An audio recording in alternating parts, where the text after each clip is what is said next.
오늘은 말씀을 시작하면서 우리 성도님들과 함께 한 가지 질문을 생각해 보면서 말씀을 보기를 원합니다. 각자 마음에 그 답을 생각해 주시면 감사하겠습니다. 우리 성도님들은 나는 이 복음의 핵심 가치라고 이야기할 수 있는 용서,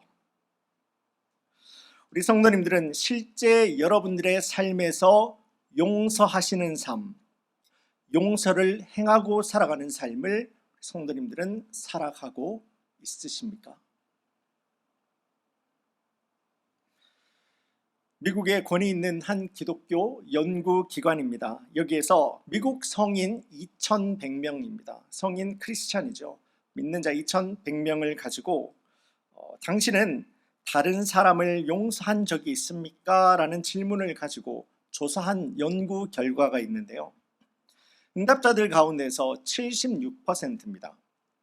76%에 해당하는 1,597명, 생각보다 굉장히 많은 숫자죠. 이렇게 많은 사람들이 내가 가정이나 또 교회나 그리고 사회에서 만난 사람들로부터 상처를 받았고, 그들로부터 심지어는 내가 경제적인 손해도 보았으며 시간의 손해도 봤고 마음에 그러한 아픔도 겪게 되었지만은 그럼에도 불구하고 저는 예수님의 사랑을 따라서 용서와 화해를 실천하였습니다 라고 답했습니다. 그래도 이 세상은 살만한 세상이야 라고 생각이 되는 것이 바로 이러한 내용들에서 우리가 볼 수 있는 것들이 아닐까 합니다. 그런데 그에 반해서 여기에 이 질문의 응답자들 가운데 15% 정도 되는 사람들이 나에게 해를 입히거나 나에게 상처 준 사람들은 나는 이때까지 절대로 용납하고 용서하지 않았습니다 라고 답했고요. 그리고 약 9% 되는 사람들이 저는 제가 어떻게 했었는지 기억이 안 납니다 라고 이야기를 했는데요. 그 대답은 바로 이 질문에 내가 대답하기가 민망합니다 라는 그러한 뉘앙스로 그런 선택이 아니었나 생각해 보게 됩니다. 그런데 설문지는 이 질문 그 다음 질문에서 질문의 폭을 굉장히 좁혀버립니다. 좁혀서 응답자들에게 용서에 대해서 구체적이고 현실적인 고민을 하는 그런 질문을 던지게 되는데요. 그 질문은 다음과 같았습니다. 당신은 지금 당신이 가지고 있는 그 가치 있는 일에, 그리고 당신이 가지고 있는 가치 있는 사람에게 손해를 준 다른 사람을 오늘 지금 용서할 수 있습니까? 라고 하는 질문이 바로 그것이었습니다. 질문 내용이 조금 바뀌었죠? 조금 전 질문은요, 지나간 과거입니다. 지나간 그 과거 일 가운데서 추상적인 용서를 여러분들은 해봤습니까? 라는 질문이었고요. 두 번째 질문은 바로 오늘을 이야기하는 겁니다. 지금 이야기하는 겁니다. 오늘 여러분들에게 직접 실제로 피해를 준 사람들을 향해서 여러분들은 실제적인 마음을 가지고 용서할 수 있습니까? 라는 질문을 물었던 겁니다. 그런데 굉장히 재미있는 것은 첫 번째 질문은 나는 용서할 수 있습니까? 라는 질문에 용서했다라고 이야기하는 사람들이 76%가 되게 되었죠. 그런데 그 동일한 질문을 오늘로, 지금으로 가지고 와서 그 질문을 이렇게 던지게 되니까 그 76% 가운데 26%가 도망을 가버립니다. 저는 용서 못할 것 같아요 라고 답을 하게 됩니다. 그리고 약 50% 되는 사람들만 조심스럽게 아마 용서할 것 같습니다 라고 답하는 것을 보게 됩니다. 50%라는 숫자도 절대 적은 숫자는 아닙니다. 그러나 그만큼 나에게 해를 입히는 사람을 우리가 실제로 용서하는 일은 정말로 이것이 말처럼 쉬운 것이 아니다. 그리고 또 용서를 받는 것은 그만큼 정말 귀하고 참 소중하고 말할 수 없는 감사한 것이 바로 용서다 라고 우리가 생각해 볼 수가 있는 그러한 연구 결과로 생각해 볼 수가 있습니다. 그것이 바로 참 귀한 용서의 가치입니다. 오늘 우리가 함께 읽은 본문의 말씀에도 정말 감동적인 용서와 축복에 대한 말씀이 나오는 것을 우리가 보게 됩니다. 이스라엘과 블레셋이 또다시 전쟁을 하게 됩니다. 그 전쟁 가운데에서 사울 왕과 그 사울의 아들이죠, 요나단이 죽게 됩니다. 그 이후에 이 다윗은 먼저는 유다의 왕으로 뽑혀지게 되고 또 나중에는 전체 온 이스라엘의 왕으로 세워지게 되는데요. 그 옛날 기름 부으셨던 하나님의 그 약속, 언약의 성취가 된 것이죠. 하나님께서는 그렇게 절대적인 하나님의 은혜로 하나님의 일을 이루어 버리시는 분은 하나님이십니다. 그리고 오늘 본문의 말씀에 앞선 9장에 앞선 8장의 말씀을 쭉 보시게 되면은 그렇게 세워진 다윗 왕국이 어떻게 전성기를 누리고 만들어가는지를 보여주는데요. 이스라엘의 왕의 이스라엘 전체 이스라엘의 왕으로 세워진 다윗은 가는 곳마다 이기게 되고 가는 곳마다 풀리게 되고 가는 곳마다 승리하게 되게 됩니다. 싸우면 그냥 이기는 거예요, 다윗은. 그리고 그 주변에 있는 그 다른 나라들이 다윗이 와서 싸워서 이겼다라는 이야기를 들으니까 다윗과는 대적조차 하려고 하지 않습니다. 조공을 들고 오죠. 우리를 한번 용서해 주세요. 우리가 항복하겠습니다 라고 이야기를 하게 됩니다. 이렇게 다윗이 가는 곳마다 승리하게 되는 이유를 오늘 본문의 8장입니다. 8장 6절과 14절 말씀에서 이렇게 말씀하는데요. 우리 화면 준비해 주시면 함께 말씀을 보겠습니다. 제가 보겠습니다. 다윗이 어디로 가든지 여호와께서 이기게 하시니라. 여호와께서 이기게 하셨더라. 다윗의 승리와 그가 성공할 수 있었던 비결은 다윗이 인생을 다 살아보고 다윗이 산전, 수전, 공중전, 사람전 다 경험해보고 나서 그 삶의 경험에서부터 사람들의 관계는 이렇게 해야 되는 거야 라고 하는 그런 삶의 경험에서부터 나온 것이 아니다 라고 하는 겁니다. 다윗의 승리는 어디에 있었다고요? 다윗의 승리는 어디에 있었다고요? 여호와 하나님입니다. 하나님의 말씀은 분명히 기록하고 증거합니다. 여호와 하나님께서 다윗을 승리로 이기게 하시니라. 이것이 바로 다윗의 형통함의 이유이고 다윗이 능력 있는 사람의 삶을 살아갈 수 있었던 이유입니다. 저는 지금도 주님의 전에 나와서 예배 드리는 우리 모든 성도님들의 삶이 또 여러분들이 가지고 있는 기도의 제목들이 다윗을 승리케 하셨고 다윗의 삶을 인도하시고 능력케 하신 하나님의 그 동일한 은혜로 가득한 예배가 될 수 있기를 주님의 이름으로 간절히 소원합니다. 그런데요 말씀은 그렇게 다윗의 승리를 이끌어 가신 그 하나님의 이유, 하나님이 왜 그러면 다윗을 붙드셨나? 하나님께서 다윗을 붙드셨다라는 것은 알겠는데 하나님께서는 왜 다윗을 붙드셨냐? 그 이유를 분명히 말씀하고 있습니다. 사무엘하 8장 11절 말씀입니다. 제가 보겠습니다. 다윗 왕이 그것도 여호와께 드리되 라는 말씀이 나옵니다. 이 말씀의 배경은 이러합니다. 다윗이 가는 곳마다 승리하였다라고 했죠. 다 가는 곳마다 전리품을 가지고 와서 주님의 전에 갖다 바치는 겁니다. 우리 성도님들 가운데서 혹시 오해하지 마시기를 원합니다. 이 말씀은요, 여기에서 하나님 앞에 드렸다라고 하는 것은 예배를 말하는 겁니다. 지금 다윗이 예배를 이야기를 하고 있는 거예요.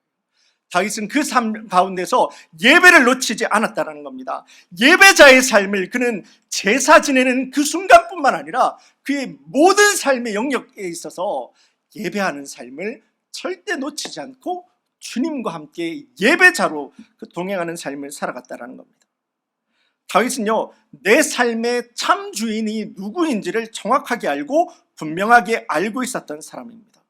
그래서 내 모든 삶의 영역을 가지고 내 모든 삶의 영역을 가지고 나의 참 주인 되시는 아버지 하나님이 되심을 알고 주님 앞에 내어놓아서 주님께서 내 삶을 이끌어 가시고 하나님께서 다스릴 수 있도록 매 순간 하나님 앞에서 내 모든 삶의 영역을 내어놓는 예배자의 삶을 살아갔다라는 겁니다. 바로 여기에 하나님은 하나님 스스로가 믿음으로 두 손을 들고 주님 앞에 나아가는 다윗에게 하나님 스스로가 능력이 되어주셨고 방법이 되어주셨다라는 것입니다. 개구리가 올챙이적 생각을 하지 못한다라고 하는 말이 있습니다. 사람이 한번 성공하게 되면은 사람이 변한다 라고 하는 말로 우리가 볼 수 있고요. 시간이 지나게 되면은 약한 자의 아픔을 생각하고 또 어려운 상황에 있는 그런 사람들의 힘든 마음을 헤아리기가 성공한 사람은 참 어렵다, 이해하기 어렵다라는 말로 우리가 볼 수가 있습니다. 다윗이 지금 권력의 정상에 있습니다. 왕입니다. 전체 이스라엘의 왕입니다. 많은 사람들이 어쩔 수 없이라도 자연히 변할 수밖에 없는 상황에 놓여 있는 것이 다윗입니다. 그런데요, 참 다윗이 위대한 왕으로 존경을 받고 있는 이유는요, 바로 다윗이 그러한 권력의 최정점에 있는 자리에서도 그가 성공한 자리를 가지고 자만하고 교만하고 오만하지 않았다라는 겁니다. 오히려 내가 지금 서 있는 이 성공, 권력의 최고의 자리에 있는 바로 그 자리를 축복의 통로로, 다른 사람을 향한 축복의 통로로 그 위치를 사용하고 있는 다윗을 우리는 말씀을 통해서 보게 됩니다. 그래서 찾은 것이 바로 사울의 가문이었던 겁니다. 오늘 본문의 1절 말씀입니다. 본문의 1절 말씀 제가 보겠습니다. 다윗이 이르되 사울의 집에 남은 사람이 있느냐? 내가 요나단으로 말미암아 그 사람에게 은총을 베풀리라. 또 3절입니다. 왕이 이르되 사울의 집에 아직도 남은 사람이 없느냐? 내가 그 사람에게 하나님의 은총을 베풀고자 하노라.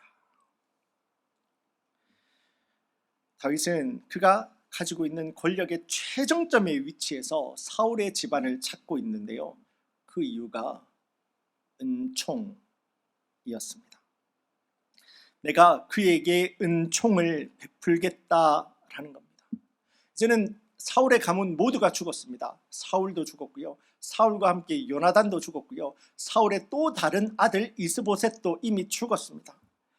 혹시나 아직까지 남아있지 모르는 사울의 후손은 없을까 하여서 사울의 후손을 찾아내어서 그를 처벌하고 그를 죽이겠다라고 하는 다윗의 마음이 아닙니다.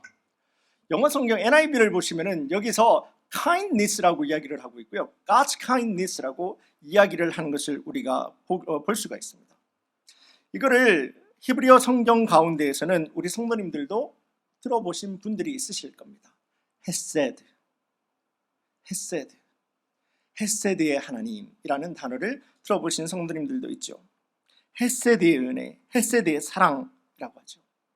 여기서 말하는 이 히브리어 헤세드라고 하는 말은 하나님의 자비하심, 그리고 하나님의 인자하심, 곧 하나님의 성품입니다. 하나님의 성품의 무언가를 말하게 될 때 헤세드라고 하는 단어를 사용하게 되는데요, 하나님께서는 정말 하나님의 자비와 인자를 받을 자격이 없는 그 자를 위하여서 하나님께서 그를 스스로 선택하시고 하나님께서 스스로 그를 위한 울타리가 되어주셔서 하나님께서 그를 지키고 보호하시는 이 말도 되지 않는 구원과 참 사랑과 참 능력, 참 생명의 은혜가 바로 헤세드의 하나님의 성품을 이야기를 하게 되는 겁니다. 그런데 이 헤세드라고 하는 단어가 오늘 본문에서 은총이라고 하는 단어로 사용을 하고 있습니다. 하나님의 바로 그 은총, 다윗을 향한 하나님의 그 은총, 다윗이 하나님으로부터 받은 그 헤세드의 그 은총을 가지고 다윗은요, 죽이겠다라고 찾는 것이 아니라 그 은총을 나누겠다라고 사울의 집을 지금 털고 있는 겁니다. 누구라도 나와라, 내가 은총을 베풀겠다. 그렇게 해서 어렵게 찾은 사람이 바로 요나단의 아들 무비보셋이 되게 됩니다. 그런데 참 안타깝게도 이 무비보셋은 두 발을 모두 저는 자였는데요, 다윗에게는 무비보셋의 모습이, 그의 부자연스러움이 전혀 중요한 것도 아니고 그의 마음이 쓰이는 것도 아닙니다. 다윗은 내가 먼저 하나님으로부터 받은 그 은총을 이 사울 집안에게도 원수를 갚으려고 하는 것이 아니라요, 그를 처벌하려고 하는 것이 아니라 그의 가문을 용서하기 위해서, 나를 죽기까지 수십 년 동안 쫓아다니던 그의 집안을 용서하기 위해서, 내가 먼저 받은 하나님의 그 헤세드의 은총을 가지고 그에게 나누기 위해서, 그에게 은총을 베풀기 위해서 그를 찾아냈던 겁니다. 그렇기 때문에 다윗에게는 왕 앞에서도 두 발을 절고 있는 그의 모습을 볼 때 그가 흉해 보이고 그를 멀리하게 되는 것이 아니라 오히려 네가 사울의 자손이구나, 네가 요나단의 아들이구나 라는 그 사실에 더욱더 뜨거운 마음을 가지게 되었던 겁니다. 그래서 그를 보자마자 그의 절고 있는 두 다리를 보는 것이 아니라 그의 이름을 부르게 되죠. 말씀에서도 무비보셋이요, 그 이름을 불러주게 됩니다. 이때까지 살기 위해서 이 무비보셋의 인생을 한번 생각해 보기를 원합니다. 내가 무비보셋인 것을 다른 사람들이 알게 되면 어떻게 되었겠습니까? 이제는 권력이 사울에서 다윗으로 넘어갔습니다. 언제든지 그는 잡히는 대로 죽을 수밖에 없는 상황이었겠죠. 무비보셋이라는 이름을 숨기고 살아갈 수밖에 없었을 겁니다. 그런데 다윗은 그를 찾자마자 그의 이름을, 다른 어떤 것도 보지 아니하고 그의 이름을 먼저 부르게 됩니다. 무비보셋이요. 그가 이제까지 숨기고 살아야 되었던 자신의 신분을, 내가 누구인지를, 원래 그가 왕의 자손이었다라는 사실을 다윗은 그에게 일깨워 주고 있는 겁니다. 그의 이름을 부르는 것부터 지금 은총을 베풀기 시작하는 거죠. 축복을 해주기 시작하는 겁니다. 그리고 다윗의 은총은 더 나아가서 어디까지 이어집니까? 왕의 식탁까지, 왕의 식탁으로까지 이어지게 됩니다. 오직 그 왕의 식탁에는요, 다윗과 다윗의 자녀들만이 그 식탁에 함께 할 수 있는 그러한 자리였습니다. 그 자리에 다윗의 원수된 자의 자녀가 이제 함께 하게 되는 겁니다. 원래는요, 그 주인의 상에서 떨어지는 부스러기를 먹고 살아도 감지덕지 할 수밖에 없는 이 무비보셋에게, 원수의 자녀에게 왕의 식탁에 함께 할 수 있도록 다윗이 배려를 하는 겁니다. 이거는 밥 한 끼, 이제 앞으로 밥 같이 먹자라는 이야기가 아니라요, 바로 이러한 다윗의 말은 그의 무비보셋의 모든 것을 내가 회복하게 하겠다, 내가 너의 모든 것을 곧 용서하겠다, 너의 모든 집안의 문제를 내가 더 이상 문제로 삼지 않겠다, 복권해 주겠다 라는 그러한 약속이고요, 원수의 자손 무비보셋에게 왕자의 자격을 다시 한번 확인해 줍니다. 그리고 사울이 가지고 있었던 모든 땅들을 무비보셋에게 다 돌려주게 되고, 또 그를 자신의 아들들과 같은, 다윗의 아들들과 같은 왕자 중에 한 사람으로 대우하게 됩니다. 물론 자비와 인자를 받을 자격이 없는 사람을 위해서, 아니 오히려 처벌과 죽음밖에 없는 그의 인생을 다윗은요, 그의 집안을 실제로 용서하고 축복하면서 왕과 함께 먹는 그 식탁에서 왕의 모든 것을 무비보셋에게, 원수의 아들에게 공유하는 것을 보게 됩니다. 이것이 바로 헤세드, 이것이 바로 하나님께서 보여주신 은총입니다. 아무 받을 자격이 없는 원수된 자가 용서를 넘어서서 오히려 끝없는 축복으로 그를 이끌어가는 겁니다. 왕의 식탁에서 왕과 함께 그 영광스러운 자리를 함께 하는 겁니다.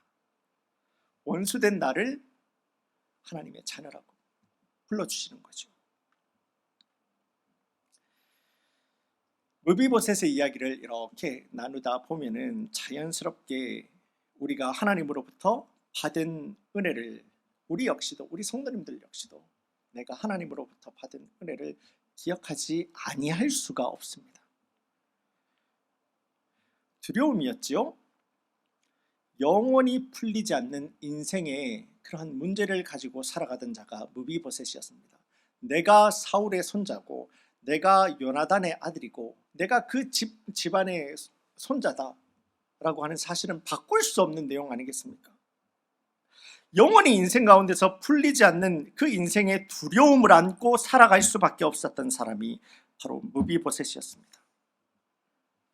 그러기에 그 두려움을 가지고 다윗 앞에 서게 될 때 그는 죽은 개와 같은 나를 어찌 왕이 돌아보시나이까.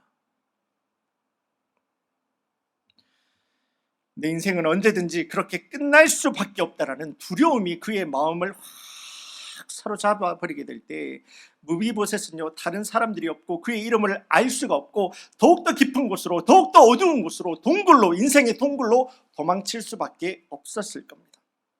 그의 마음은 어땠겠습니까? 사람들로 인해서, 세상으로 인해서 상처투성이고 그렇게 삶을 살아갈 수밖에 없었겠죠. 그런데요, 그런 인생을 살아가는 사람이요, 무비보셋뿐만이 아니라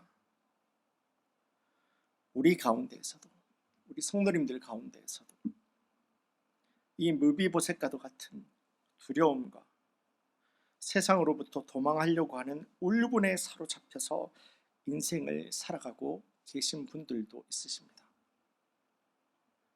툭 건들게 되면은 내 마음을 사로잡고 있는 이 삶의 두려움으로 인하여서, 사람의 두려움이죠. 내 인생을 둘러싸고 있는 문제의 두려움입니다. 이 문제들로 인하여서 눈물이 퍽 하고 쏟아지는 인생의 아픔을 가지고, 마음의 아픔을 가지고 살아가고 있는 성도님들이 계십니다. 특히나 이곳 이민사회에서는 더하죠. 아무도 몰라주고 또 알기 힘든 그 마음의 두려움, 그 아픔을 가지고는 내가 어떻게 살아가야 될지 길을 찾지도 못하고 신음하면서 아무도 알지 못하는 바로 그곳에서 두려움으로 하루하루 이를 악물고 억지로 버티고 살아가는 분들도 계십니다. 그렇기 때문에 오늘 주신 하나님의 말씀을 의지하여서 이 아침 시간 우리 성도님들을 주님의 말씀에 의지하여서 도전하기를 원합니다. 완전하고 완벽한 넉넉한 사랑으로 우리를 품어주시사 포로된 자에게 자유를, 눈먼 자에게 다시 보게 함을, 그리고 눌린 자에게 참 자유를 선포하시는, 모든 것을 회복하시고 나의 모든 것을 새롭게 하시는 예수님을 나의 주님으로 영접하여서 그 은혜 가운데서 믿음으로 든든히 설 수 있는 이 아침 시간 우리 모든 성도님들의 예배가 될 수 있기를 주님의 이름으로 간절히 소원합니다. 그래서요 하나님께서 다윗을 붙드셨던 것과도 같이 하나님께서 홀로 나의 참 주인이 되시사 내 모든 삶의 영역을 주님 앞에 다 내어놓고 내가 고민하고 내가 붙들고 있는 것이 아니라, 내가 해결하는 것이 아니라 하나님께서 내 삶의 모든 영역에 참 주인 되심을 알고 믿고 주님 앞에 다 내어놓아 하나님께서 다스리시는 하나님 나라의 삶을 살아갈 수 있는 예배자의 삶이 우리 모든 성도님들의 삶에서 끊이지 않고 이어질 수 있는 주님의 이름으로 간절히 소원합니다. 그 하나님의 완전하신 용서하심, 그 하나님의 완벽하신 그 은혜로 말미암아 지금도 저와 우리 성도님들은 왕의 식탁에 함께 둘러 모여 앉아서 주일 예배를 함께 드리고 있는 것입니다.